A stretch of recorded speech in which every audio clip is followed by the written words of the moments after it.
Bienvenidos a Observatorio, un programa de TV UNAM en el que abordamos asuntos clave de la economía y el desarrollo. En esta ocasión contamos con un gran invitado, Roberto Vélez, que es el director ejecutivo del Centro de Estudios Espinosa Iglesias, a quien le doy la bienvenida a nombre de Rolando Cordera, el conductor titular de este programa. Y con Roberto vamos a conversar de uno de los grandes temas que ameritan nuestra atención por sus grandes implicaciones para el desarrollo y el bienestar de todas las personas en nuestro país. Me refiero a la movilidad social. Roberto Vélez dirige, como ya comenté, el Centro de Estudios Espinosa Iglesias, y este centro se ha conocido y destacado por la atención que le ha prestado a este tema. Desde 2006 levantaron la primera encuesta relacionada con la movilidad social, la han ido repitiendo y han publicado una cauda grande de estudios sobre la movilidad social. El más reciente de ellos, Movilidad Social en México 2019, hacia la igualdad regional de oportunidades, le da una nueva perspectiva al tema que han estado abordando. Gracias, Roberto, por estar en Observatorio. Y de entrada te pido expliques un poco cómo entienden ustedes la movilidad social. ¿Cómo podrías resumir la idea? Bueno, antes que nada, muchas gracias por la invitación, Enrique. Es un placer estar aquí en la UNAM. Como tú bien decías, en 2006 arrancamos con este proyecto y la pregunta básica que nos hacíamos desde el CEI es si las condiciones de origen de las personas están determinando sus opciones de logro en la vida, ¿no? Es decir, el hecho de nacer en un hogar con ciertas características, con cierto nivel de riqueza o con cierta desventaja en términos de riqueza, hace que estas posibilidades de las personas se limiten o no. El hecho de nacer en una región o en otra, el hecho de nacer hombre o mujer, ¿no? Esas son condiciones sobre las cuales las personas no tienen control, es decir, tú no eliges en dónde quieres nacer y con quién quieres nacer. Entonces, esa es la pregunta básica, si el hecho de esas situaciones o circunstancias sobre las cuales las personas potencialmente no tienen control, están siendo los principales determinantes de sus opciones de vida. ¿Y cómo han respondido a esa pregunta, en términos generales, con todos estos estudios? Lo que nosotros encontramos, que no es que sea únicamente una problemática que se presenta en México, pero un primer resultado que encontramos es que, sobre todo en los extremos de la distribución, los extremos de la escalera social, la movilidad social es baja. Es decir, el hecho de nacer en la parte baja de la distribución o nacer en la parte alta de la distribución, limita mucho las posibilidades de cambio en términos de la posición. Es decir, nosotros lo que hacemos es, vamos a las casas y les preguntamos sobre sus condiciones actuales de vida a los adultos y luego les preguntamos sobre condiciones del hogar de origen y el nivel educativo de sus padres, de la generación anterior, ¿no? Y entonces ahí es donde podemos hacer la comparación en posición en la escalera social de dónde acabaron estos adultos entrevistados en comparación con la posición que ocupaban sus padres. Que es como podríamos entender entonces movilidad social, el cambio de posición en la escalera social. Nosotros lo analizamos de esa manera. Tú podrías analizarlo de otras maneras. Podrías pensar en términos de niveles, no de posiciones, ¿no? Nosotros, en particular en el CEI, nos concentramos en lo que se conoce como movilidad social relativa, ¿no? Es decir, cambios de posición. Al decir eso, quieres transmitirnos que hay varios enfoques de movilidad social. Hay varios enfoques de movilidad social y también varias dimensiones de análisis. Claro. Es decir, tú podrías estar concentrándote en análisis, que eso sí lo hacemos, ¿no? Movilidad en el ámbito educativo, movilidad en el ámbito laboral, movilidad en el ámbito de riqueza o de aproximaciones a la riqueza, ¿no? Claro. O sea, es toda una variedad y luego puede serlo en términos de niveles, en términos de posiciones o, por ejemplo, ver en términos de posiciones a lo que te refieres es qué tanta fluidez hay a lo largo de la escalera social, ¿no? Pero también podrías pensar en no cruces de un estrato a otro, sino qué tanto se mueve la gente dentro de su propio estrato de origen, ¿no? Entonces, su conclusión básica con estos estudios que han emprendido a partir de aquella encuesta de 2006 es que en los extremos de la escalera social hay baja movilidad. Hay baja movilidad. Pero dijiste, México no es el único país al que le ocurre eso. También han hecho estudios comparativos. ¿Cuál Sí. es la comparación que hacen en términos de movilidad de México con otros países? Tú observas una tendencia internacional donde las menores opciones de movilidad se concentran en los extremos de la distribución. La pregunta ahí es qué tan lejos o cerca está México de esa condición. Y en el caso mexicano sí se observa, ahora sí, haciendo la comparación internacional, que la movilidad social es baja. Cuando comparamos, por ejemplo, más recientemente el Banco Mundial hizo un estudio sobre movilidad y pudo hacer una clasificación para alrededor de 144 países. México se ubica en el lugar 106, ¿no? Entonces está en la parte baja de la clasificación.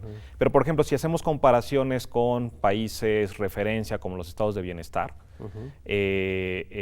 por ejemplo, el hecho de nacer si dividimos a la escalera social en 5 escalones, y tomamos al primer escalón, al de hasta abajo, y vemos qué proporción de la población que nace ahí se queda ahí.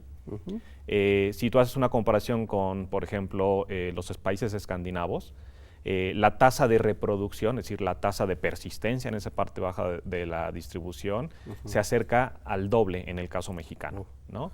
Si te comparas con otros países que también son referencia, pero que no son estados de bienestar, por ejemplo, Estados Unidos, pues resulta que Estados Unidos no le va muy bien. Es decir, Estados Unidos tiene una tasa de reproducción, una tasa de persistencia en la parte baja de la distribución, no tan lejana de la mexicana.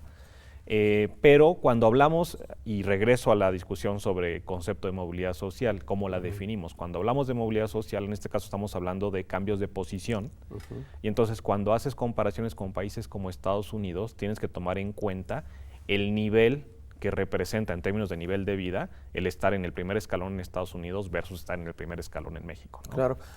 Hay una pregunta que ustedes se hacen y que de hecho ha aparecido como subtítulo en uno de los informes, el de 2018. ¿Por qué es baja la movilidad social? Pues justamente es parte de lo que hemos ido analizando. Este documento al que haces mención de 2018 es parte de una serie que hacemos cada 6 años sobre, dado el diagnóstico país que tenemos de los informes de movilidad social, entonces construimos una propuesta de política pública en el marco de las elecciones federales. Entonces, esa propuesta que tenemos de 2018 se basa en el diagnóstico país que teníamos de la encuesta 2011 que se presentó en 2013. Y una cosa que planteamos es que no estamos estableciendo pisos mínimos de bienestar, es decir, los pisos mínimos para arranque y avance de la población no están garantizados, ¿no? Y entonces nosotros hacemos ahí un planteamiento de la necesidad de no solamente concentrarnos en términos focalizados para la población más vulnerable, sino de establecer pisos universales de avance y arranque. Y entonces tocamos los temas de educación, de salud y sobre todo de protección social. Es decir, respondiendo a otra de sus preguntas, la condición de origen sí determina el futuro y el destino de la población según el estrato o el escalón en el que haya nacido. El peso es muy importante. Si nos concentramos en el resultado nacional de este informe y observamos qué es lo que pasa con los del primer piso, de los 5 pisos, decimos, de cada 100 que nacieron ahí, ¿cuántos se van a quedar ahí? Es prácticamente la mitad. Ahora, si tomamos en cuenta no nada más que se queden en el primer piso, sino que lleguen al segundo piso, lo cual significa que sigas, dada la proporción de pobreza que tenemos en México, sigas en pobreza, ese porcentaje sube a 74%. Es decir, 74% de cada 100 que nacen en la parte más baja de la distribución no lograron salir de la pobreza. Hay baja movilidad. ¿Y cómo se percibe la movilidad desde la sociedad, desde nosotros, desde las personas? Sí. Es decir, la conclusión de ustedes es una conclusión derivada de la investigación, pero también han estudiado los casos. Siempre en las encuestas tenemos una pregunta sobre percepción de movilidad, ¿no? Es decir, les preguntamos en una escala del 1 al 10, ¿dónde naciste y dónde estás hoy? ¿No? Y es curioso porque la percepción de la gente no es consistente con lo que la información objetiva que ellos mismos nos dan, nos marca en términos del resultado. En términos de percepción, esta baja movilidad en los extremos de la distribución no se observa. Si se observa mucho intercambio de posiciones desde los extremos de la distribución. No que los del primer estrato consideren que se movieron hasta el quinto estrato, pero sí se mueven hacia el 2, 3, 4, ¿no? Ya sea para arriba o para abajo. La percepción social es que tenemos más movilidad en México. En los extremos y menos en los medios, cuando el resultado con dato objetivo es el contrario. Mucha fluidez en medio y poca fluidez en los extremos. Bueno, un caso más en el que la percepción no coincide con la realidad, incluso con la realidad autodeclarada. Exacto. Ahora, en el informe de 2019 encuentran algo adicional en relación a la movilidad regional. ¿Puedes resumir la idea? Porque vamos a hacer un corte enseguida y lo vamos a Si quieres te cuento cómo parte. Llegamos a eso. O sea, Adelante. 2006 es una encuesta nacional dirigida solo a hombres jefes de hogar, que es la convención en los estudios de movilidad social. Entonces, nosotros nos quedamos con la duda de qué está pasando con las mujeres. Entonces, en la encuesta de 2011 lo que hacemos es decir, vamos a ir también por población femenina, o sea, para población mexicana y que tenga representatividad tanto para hombres como para mujeres. Y ahí encontramos un primer resultado de diferencias en movilidad social entre hombres y mujeres. 2017, que es la encuesta en la que se basa este informe, lo que hacemos es seguir una tendencia internacional en términos de la literatura de movilidad e igualdad de oportunidad, que es empezar a ver si dentro de regiones, al interior de estas regiones, qué tanta heterogeneidad hay intrarregional en términos de las opciones de movilidad social. Entonces, lo que hicimos con la encuesta de 2017 fue no solo garantizar representatividad para población mexicana en general, hombres, mujeres, sino que generamos un diseño de tal manera que tuvimos representatividad para 5 grandes regiones y también contamos con una sobremuestra para la Ciudad de México. En un momento más nos platicas qué encontraron de diferencias entre regiones. Claro que sí. Continuamos.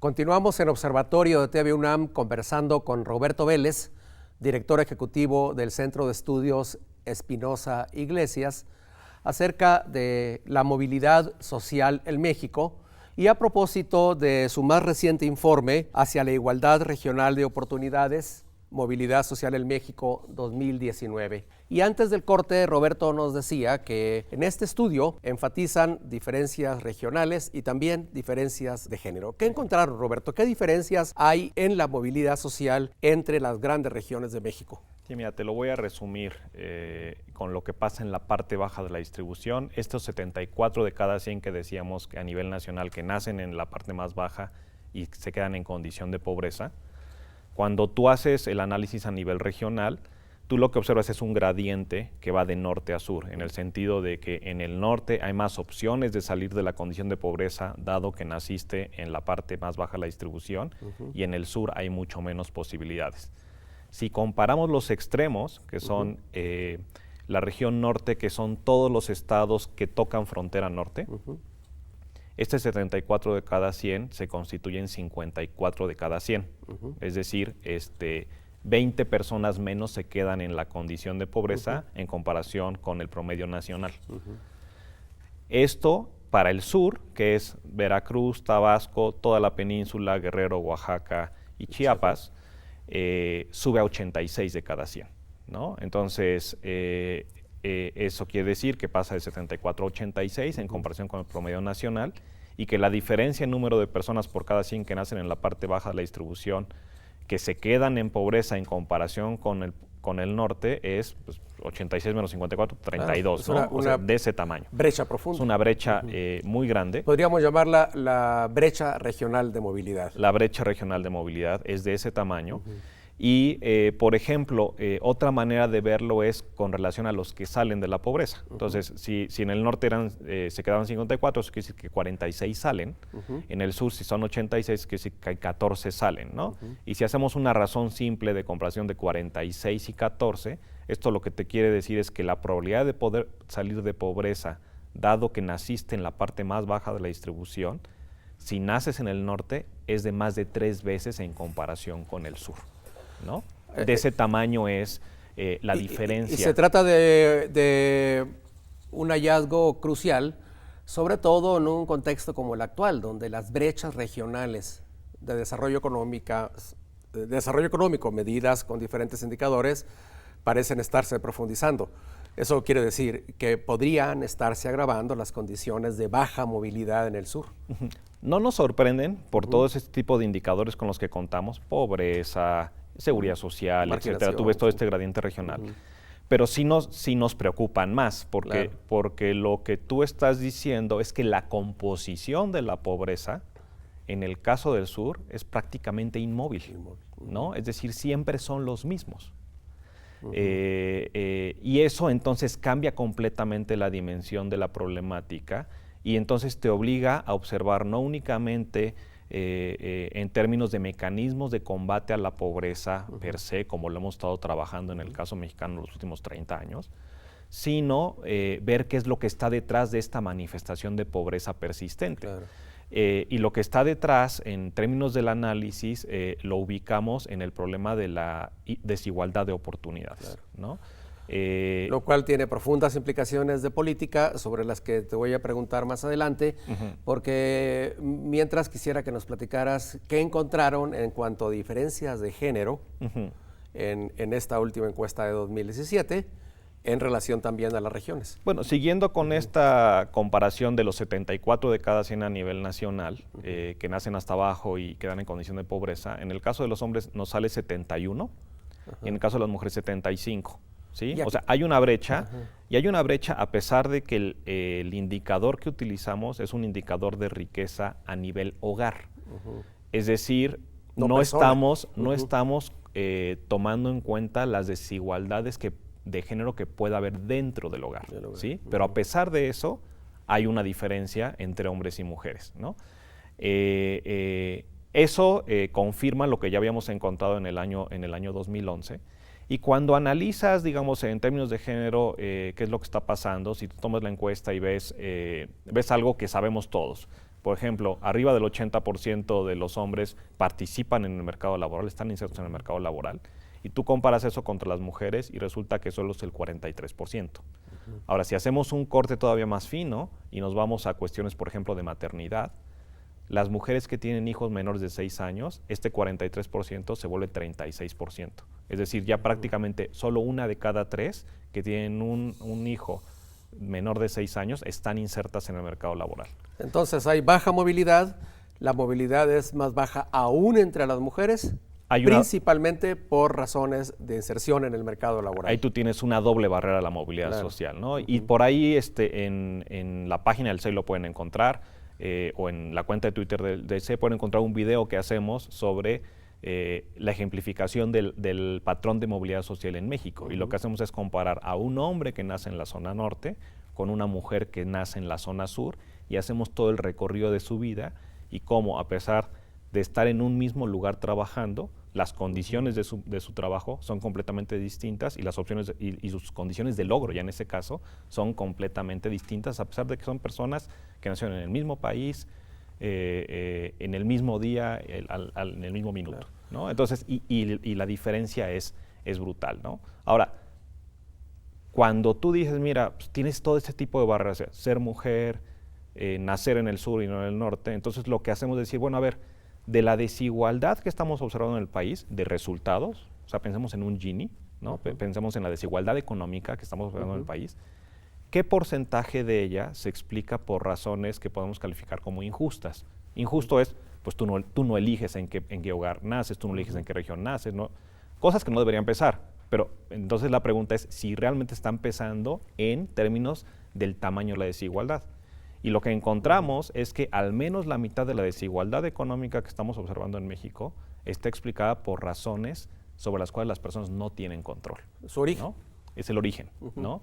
Entonces, eso automáticamente a lo que te lleva es a plantear, es hacer un planteamiento crítico con relación a lo que hemos hecho como Estado mexicano. Y es decir, ¿dónde está el Estado mexicano? A eso voy, ya adelantabas algo sobre oportunidades, pero lo que han estado ustedes estudiando, las conclusiones de este informe más reciente, 2019, tienen grandes implicaciones de políticas.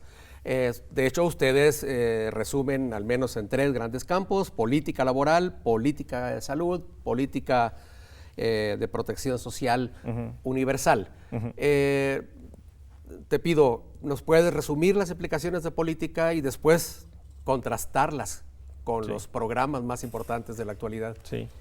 Mira, nosotros desde el año 2012 construimos una propuesta para hacer una reforma a la hacienda pública con el objetivo de construir un sistema de protección social universal. Eso lo reiteramos en nuestra propuesta de política pública del año pasado en el marco de las elecciones federales.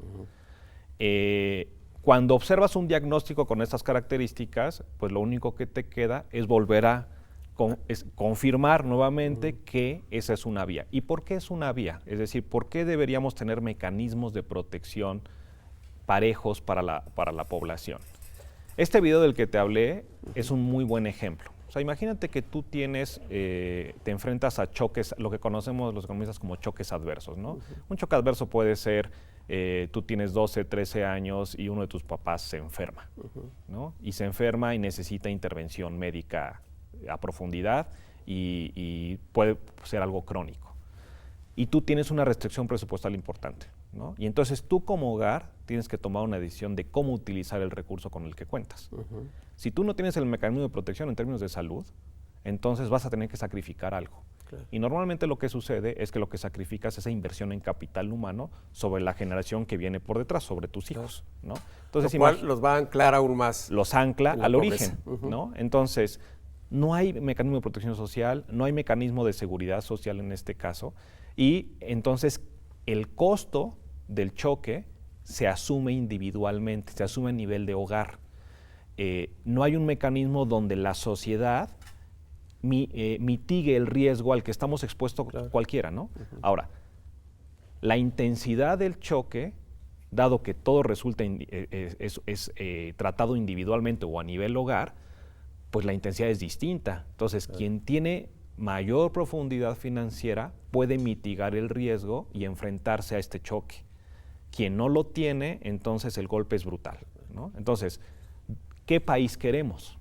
Queremos un país donde cada quien se rasque con sus propias uñas y juguemos con la lotería de la vida de las personas, dependiendo de dónde caigan, que además cada vez tenemos menos que caen en una zona de ventaja.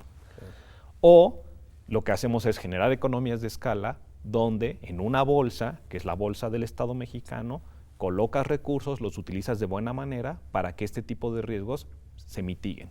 ¿Y por qué deberíamos estar preocupados por eso? O sea, no se trata únicamente de una cuestión de justicia social, que sí lo es, ¿no? Se trata de una cuestión de cohesión social, ¿no? Y se trata también de una cuestión de crecimiento económico. Es decir, si tú estás enfrentando situaciones con esas características de choques adversos, tus recursos humanos se quedan atrapados y esos recursos humanos no los puedes aprovechar. Y también se trata, lo mencionaste, de una cuestión de disponibilidad de recursos en el Estado. Claro, nosotros cuando hacemos este planteamiento decimos, ¿qué aspiración de país tenemos? Dada esa aspiración, pues necesitamos tantos recursos, ¿no? O sea, ¿cómo construyes un sistema de protección social universal? No solo que sea sostenible por 6 años de un gobierno, sino cómo lo haces sostenible de 6 en 6 en 6, de generación en generación. Es decir, tú no puedes estar diseñando esquemas donde en beneficio de la generación actual perjudiques a la siguiente y esa a su vez perjudique a la subsiguiente. Entonces, es una cuestión de recursos muy importante y dado el perfil de espacio fiscal con el que contamos actualmente en México, sí identificamos la necesidad no únicamente de repensar el diseño de financiamiento de un sistema con estas características, sino también de pensar de dónde vamos a obtener los recursos para poder construirlo.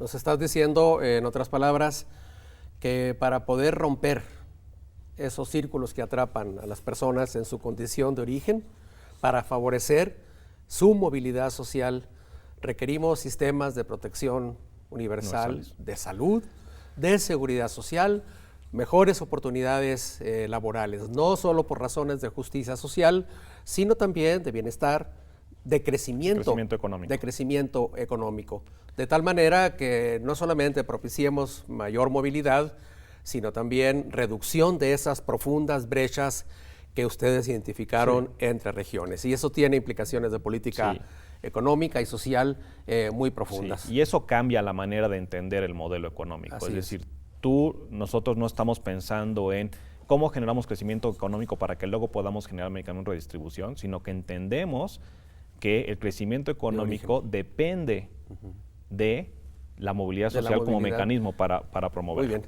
¿No? Pues te agradezco mucho la exposición que nos has hecho.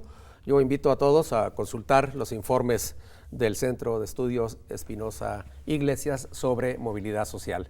Muchas gracias. Y gracias a ti, Roberto. Gracias, Enrique.